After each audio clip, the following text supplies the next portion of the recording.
I just want to introduce Rachelle from Simon Fraser University, who's going to be talking to us. I'll give the floor over to her. Thank you very much. Thank you so much. It's so great to be here.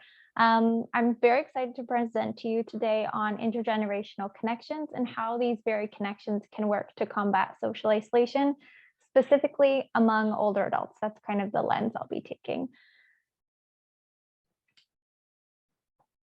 Sorry, 1 second. Before I begin, I'd like to start off with a land acknowledgement. I'm coming to you today from the traditional unceded homelands of the Squamish, Musqueam, and Tsleil-Waututh nations here on SFU. I'd like to kick off my Inspire talk today by sharing with you all how I ended up where I am today, looking specifically at intergenerational connections and relationships. So as you can see here, through a progression of my life, I've been extremely close with my grandparents, especially my grandmother. We're very close, we're best friends, and she taught me everything that I know today. She valued school and education so much and was very, very proud when I started my undergraduate degree in public health. It was then that I realized and was introduced to the field of gerontology. If you're not familiar with this field, it's the more social aspect of aging. So you probably know about geriatrics, but not necessarily gerontology. It's the more social field. Then during my degree, I took an introductory course and I haven't looked back since. Tailored my entire degree till I graduated and realized that I wasn't yet done with school. Then that I applied to SFU to be in the Masters of Gerontology program. And to no surprise, my focus was intergenerational connections in the community and their impact, which was no doubt influenced by my bond that I had with my grandmother. Before we jump in, I'd just like to share with you and ground a little bit on the concept of intergenerational, since this might be new to some. Hi, Rachelle. It seems that you've just muted there. I think your microphone has had issues. Yeah, we can't hear you. Yeah. Speak again. Can you hear me now? Yeah, we can hear you. Okay, awesome. Thanks for stopping me. So I just wanted to jump in and share with you what intergenerational typically means and is defined as. So the dictionary definition reads the existing or occurring between generations. So it's an act of doing, it's an action word, it's a verb. So merely these interactions are not at, but with. I'd have been involved in an intergenerational opportunity called Intergenerational North Shore. It's a community-based research project. And the short form is InterGenNS, if I ever refer to it as that. And we developed an inclusive definition inspired from various definitions to encompass many realms within intergenerational, since the definitions that existed have been quite limiting. So this reads programs, opportunities, events, or gathering places that purposefully or organically facilitate interaction between or among generations, thinking beyond age to include persons with varying abilities, newcomers, and diverse community members. So you can see how much more broad and depth that is. So now that we've gone over what intergenerational connections are, you might be thinking, how is this relevant, or why is this an important topic area? As some of you may or may not know, due to the extended life expectancy that we're experiencing as a society, there are more surviving generations living at the same time and fewer children being born. This has resulted in something called the beanpole family structure, and this has resulted in reduced contact among generations within the family unit. However, there's some aspects outside of the family unit within society that are also taking place. So first things first is age segregation. Our society is segregated by age, and this has resulted in older adults to be the most age segregated group in North America. This segregation is linked to social isolation and social exclusion. Due to this segregation and lack of interaction, there's a gap and divide among generations, even though we're currently living with 6 living generations at the same time, which has never happened before. There's great concern around ageism, how individuals are demonstrating ageist views, stereotypes, and prejudices towards differing generations, which in turn prevents intergenerational connections as a whole. COVID-19 was the first time that there was a mandatory separation of generations within and outside of the family unit due to safety measures. Many younger generations are moving away from where they were raised and leaving the older adult family members behind, leaving less room for in-person interaction to take place organically. There's an increase in older adults living alone, as 93.2% of older adults live in private dwellings and are aging in place. However, socialization becomes a major concern as older adults living alone is the #1 risk factor for social isolation in Canada. Other risk factors include living without family and changing family structures, which we've talked about just now and how that impacts them as well.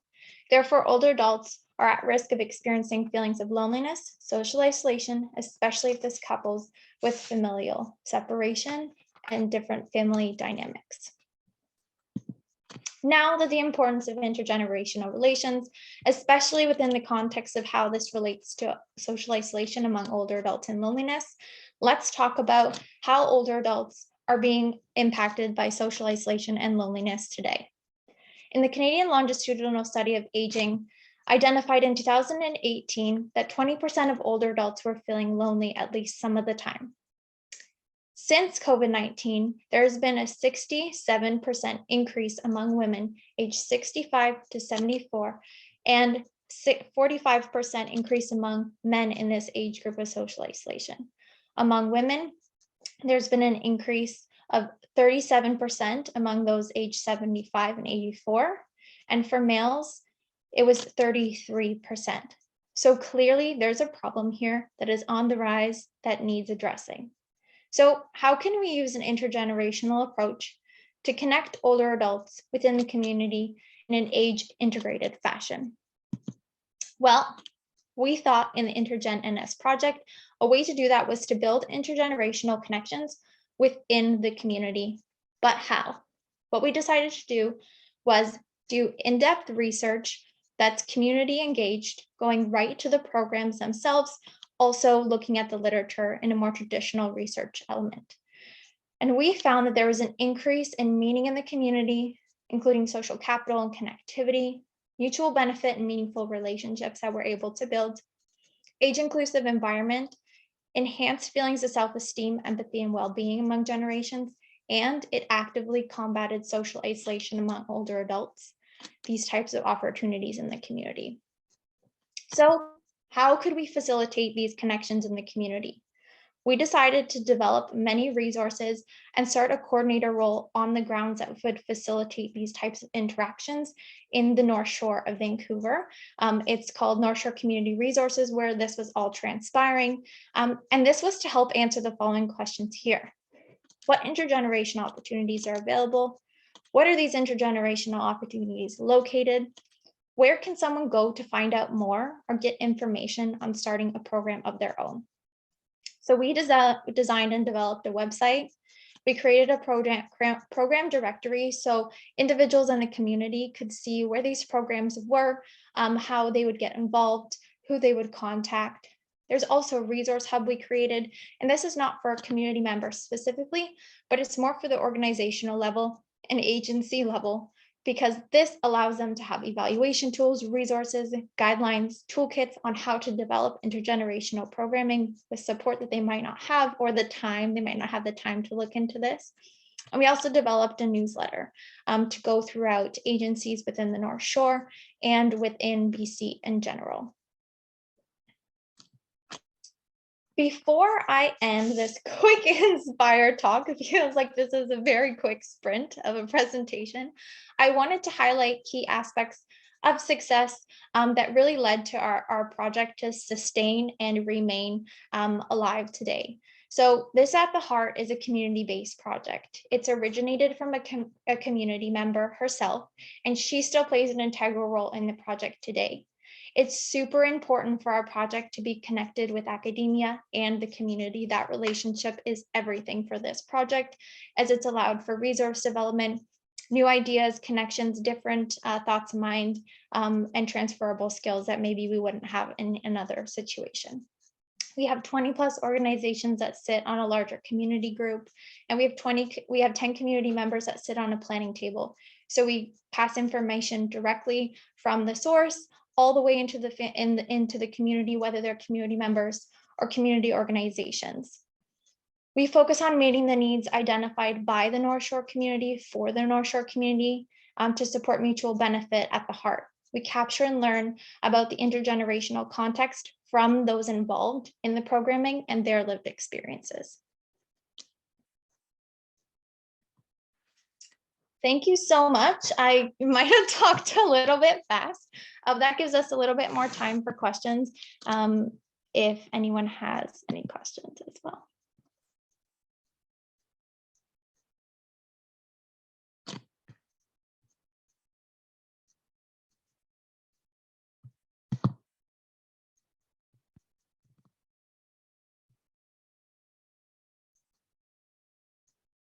Oh, there's one in the chat. What are the biggest barriers, your biggest barriers to success?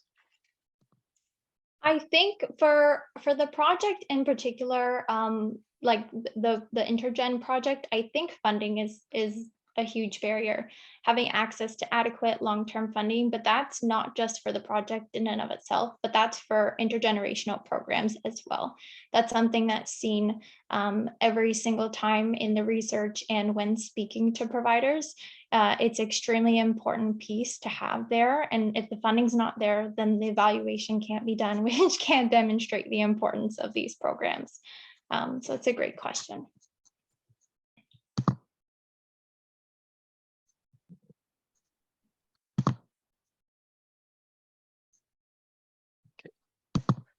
We have another one in the chat. These programs sound great. Which one's your favorite?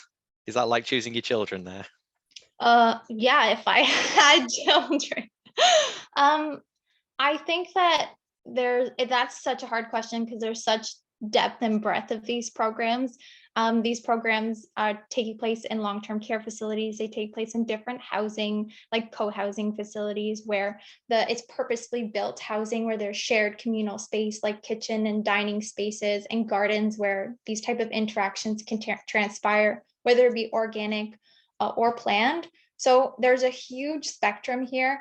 For me, I think that the ones where younger individuals, typically those are nursing students, are actually residing in long-term care facilities, and they live there. They live there full time while they do their studies, and they really get to interact with the older adults and see their different levels of care hands-on in an outside of a clinical based setting like that they would have for school, but that's actually where they'll be living.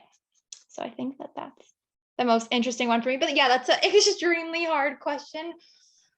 There's so many out there. So, and all around the world as well. And most predominantly, the housing-based models are in Europe, if that's of interest to anybody.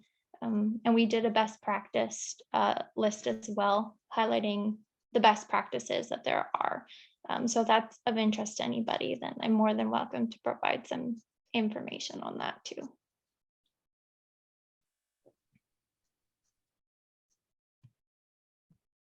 Okay. No more questions. That's perfectly on time. Well, thank you very much, Rachelle, for that. And Thank you.